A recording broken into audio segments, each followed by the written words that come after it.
Good morning. आज जो हम टॉपिक स्टार्ट करने वाले हैं वो है आपका दिल्ली सल्तनत। तो सबसे पहले हम जानेंगे कि किस तरीके से मध्यकालीन भारत में दिल्ली सल्तनत का विस्तार हुआ।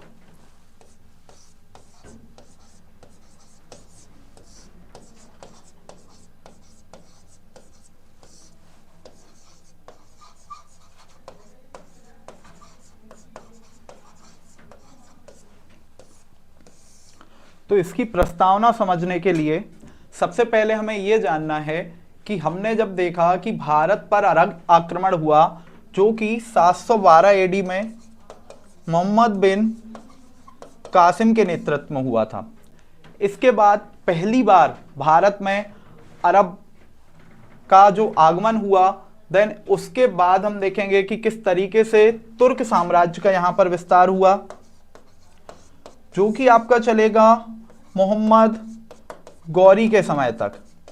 अब इसकी प्रस्तावना में हम समझेंगे कि किस तरीके से तराइन की जो युद्ध हुए, बैटल ऑफ तराइन हुई, उसके बाद से भारत में एक स्थायित्व के रूप में जो मुस्लिम्स थे उनका स्थापन हुआ।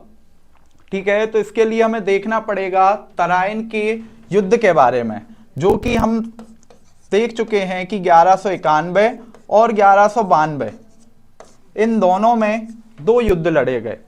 1191 में तराइन का प्रथम युद्ध हुआ और 1192 में तराइन का द्वितीय युद्ध हुआ। इन दोनों युद्ध में सबसे पहले युद्ध की यदि हम बात करें तो तराइन का जो प्रथम युद्ध था, बैटल ऑफ तराइन फर्स्ट था, इसमें पृथ्वीराज चौहान ने मोहम्मद गौरी को परास्त कर दिया। चूंकि उनकी सबसे बड़ी गलती थी कि मोहम्मद गौरी को उन्होंने जिंदा वापस जाने दिया। उससे सीखते हुए मोहम्मद गौरी ने फिर 1192 में तराइन के दूसरे युद्ध में अपनी कूटनीति के कारण ही पृथ्वीराज चौहान को पराजित किया। और इसका सबसे बड़ा कारण था मोहम्मद गौरी के गुलाम। चूंकि मोहम्मद गौरी के 3 गुलाम थे। सबसे पहले थे कुतुबुद्दीन ऐबक, फिर थे कुबाचा और तीसरे थे यालदौज। इन तीनों गुलामों की मदद से एवं साथ ही उन्होंने जयचंद को अपने साथ मिला लिया और इसी के कारण तराइन की जो द्वितीय लड़ाई थी वो मोहम्मद गौरी जीत गए। ठीक है, और यहां से ही प्रारंभ हुआ भारत पर तुर्क साम्राज्य, जो कि एक स्थायी रूप से आगे चलता रहा और आगे दिल्ली सल्तनत का जो विस्तार है वो इसी की प्रणति थी। अब हम देखेंगे कि दिल्ली सल्तनत किस तरीके से भारत में विस्तारित हुई।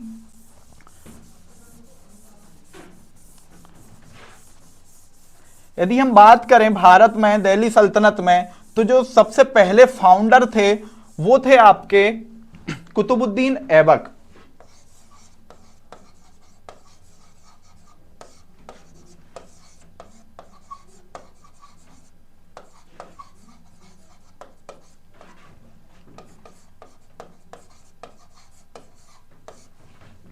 कुतुबुद्दीन ऐबक 3 गुलामों में से एक गुलाम थे गौरी के, जिन्होंने दिल्ली सल्तनत की स्थापना की। और इसमें जो सबसे पहला वंश था वो था गुलाम वंश।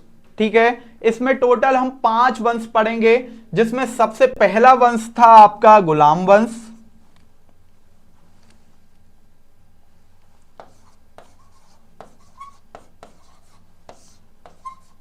जिसका टाइम पीरियड रहा 1206 से 1290 एडी तक। इसके बाद 1290 एडी में आपका स्टार्ट हुआ खिलजी वंश या खिलजी डायनेस्टी, जो कि आपकी चली है 1290 से 1320 एडी तक। कहा जाता है दिल्ली सल्तनत में सबसे कम समय तक जिन्होंने राज किया वो थी खिलजी डायनेस्टी या खिलजी वंश। देन इसके बाद आएगा आपका तुगलक वंश, जो कि आपका 1320 से चलेगा 1414 एडी तक। सर्वाधिक टाइम के लिए जिस वंश ने दिल्ली सल्तनत में राज किया वो था आपका तुगलक वंश। इसके बाद आपके आएंगे सैयद डायनेस्टी,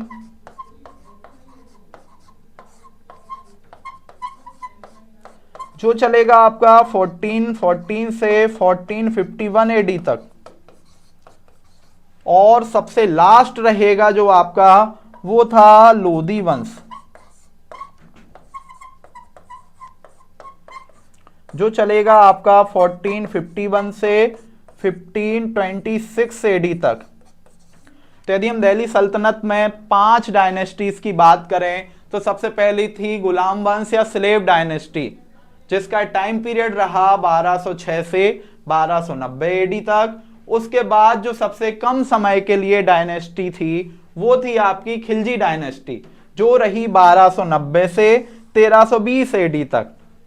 फिर उसके बाद आएंगे आपके तुगलक वंश, जो कि 1320 से 1414 एडी तक रहेंगे, जो कि सर्वाधिक टाइम पीरियड के लिए भारत पर जिन्होंने दिल्ली सल्तनत में राज किया था।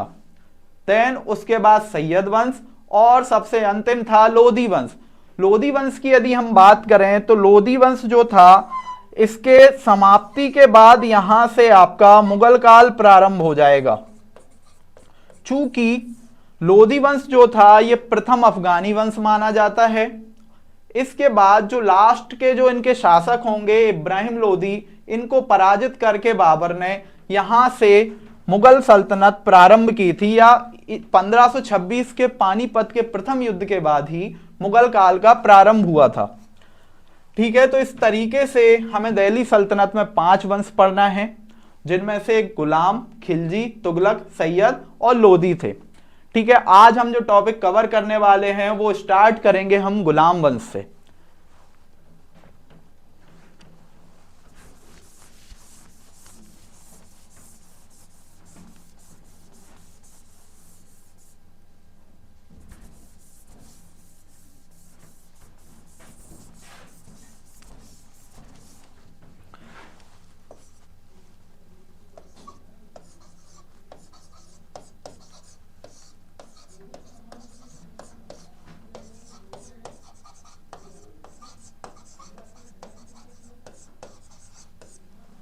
इनका जो टाइम पीरियड रहा वो रहा 1206 से 1290 एडी तक।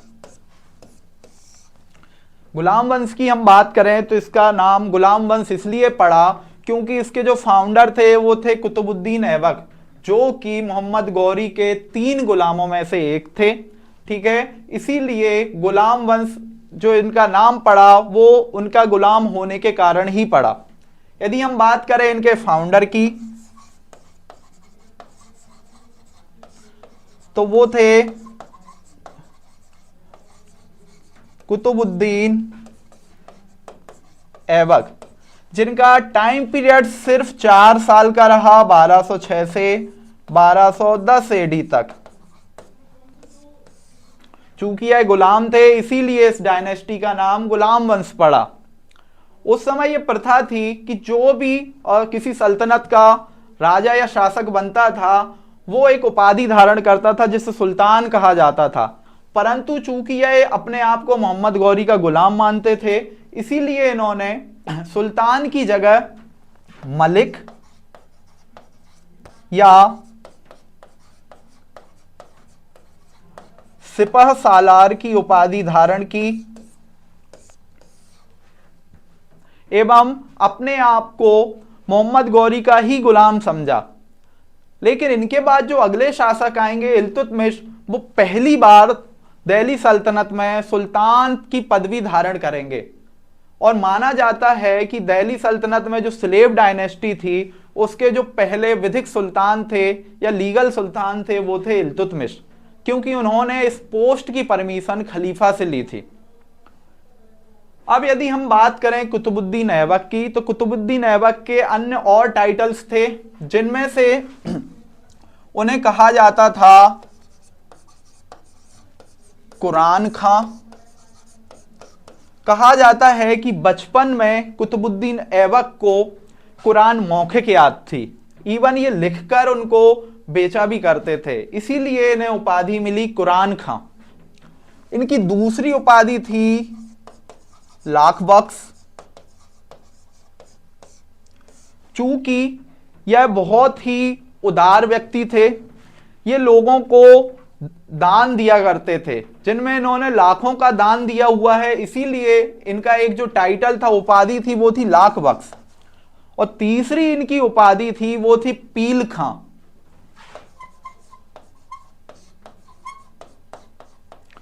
पील का मतलब होता है हाथी, मतलब कहा जाता है ये हाथियों का दान देते थे, इसीलिए इन्हें पील खां भी कहा जाता था। इस हिसाब से इनके 3 टाइटल थे, कुरान खां, लाख बख्श और पील खां। इन 4 साल के जीवन काल में इन्होंने इसके अलावा कुछ स्थापत्य का भी काम किया। यदि हम इनके स्थापत्य की बात करें तो इनके स्थापत्य में हम समझ सकते हैं कि इन्होंने कुछ मस्जिद बनवाई, उसके अलावा जो कुतुब मीनार था उसकी नींव इन्होंने रखी। चूंकि 1210 एडी में इनकी मृत्यु हो गई, अतः इनकी कुतुब मीनार जो थी उसको कंप्लीट कराया इल्तुतमिश ने। तो यदि हम इनके स्थापत्य की बात करें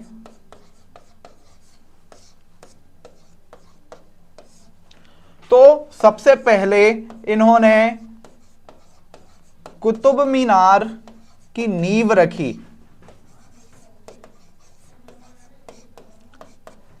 इनके जो गुरु थे सूफी संत कुतुबुद्दीन बख्तियार काकी, उनके नाम पर कुतुब मीनार की नींव रखी गई, जिसको कंप्लीट कराया गया इल्तुतमिश के द्वारा।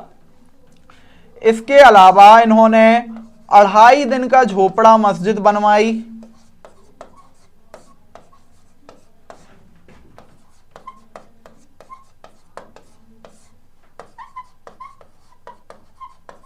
यह मस्जिद है आपकी